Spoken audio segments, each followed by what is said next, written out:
Okay, this is how to tank Blackrock Spire on a leveling protection warrior. This is the lower half of the dungeon. What you're going to do is when you very first come in, you're just going to go to the right and jump off the side.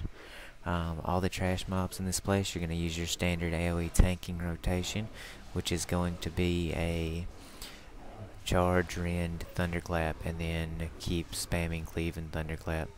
You're going to have a lot of casters in this place, so you're going to want to definitely keep an eye on them, using taunt and heroic throw to keep them all on you. This is the first boss. He just enrages. Other than that, it's a straight tank and spank with a couple of adds.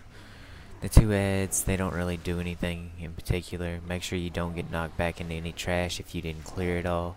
He does have a knockback. There is a place where you can find a rare spawn that is right next to him. We didn't happen to find him, but if you do find him, he counts as a boss and drops loot as well in the same room as this guy. This dungeon is a little bit hard to find your way around. The group that I was with actually ended up getting lost a few times, and what you can do is basically when you come in and have the quest, it's going to put up the bosses that you need to kill, and as long as you're headed in the direction of the bosses that you are trying to kill, you should be fine and be able to find most of the bosses in this place. This is the second boss. It's a troll boss.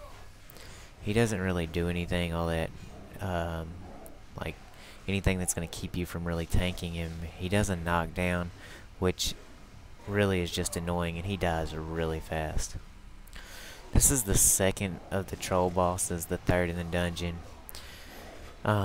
We aggroed her here with the extra task. She does hex, but you can pop out of it pretty quick and then just pick up all the mobs.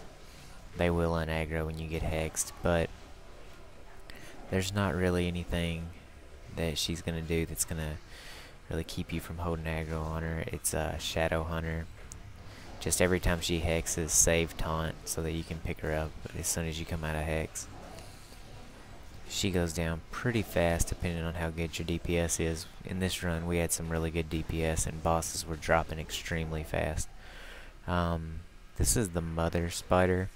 All the trash mobs in this area, as soon as they die, they're going to spawn a bunch of baby spiders. What you're going to want to do is you're going to want to save thunderclap for after they die, and just throw down thunderclap right after that. As you can see in the background there, the hunter actually traps an ad that I didn't see and didn't think was going to come, but he did trap it. She's going to do a paralyze, this boss does, and what it's going to do is, right there it is, makes you where you can't move, just like any normal CC stun ability. Just save taunt or any of your other damaging abilities, and you should be able to pick her up pretty easily right after that.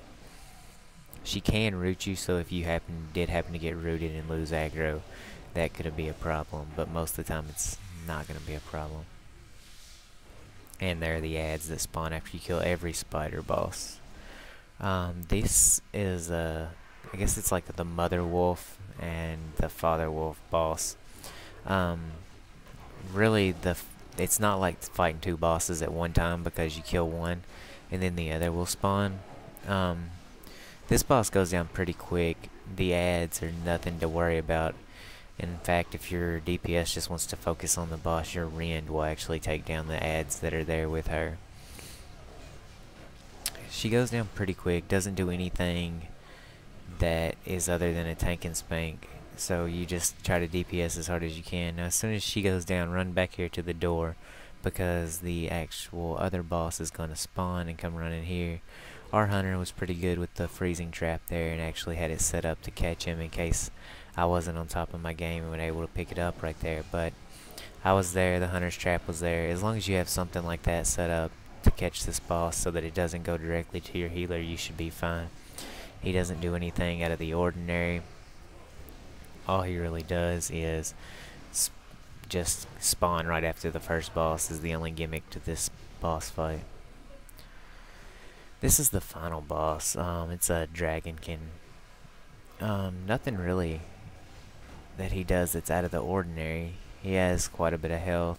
Other than that, he's just a tank and spank. But as long as your DPS is good, he'll actually go down pretty fast. This dungeon is kind of long and boring for not many bosses. I would say if you don't want to do it, skip it, but there's a lot better dungeons out there.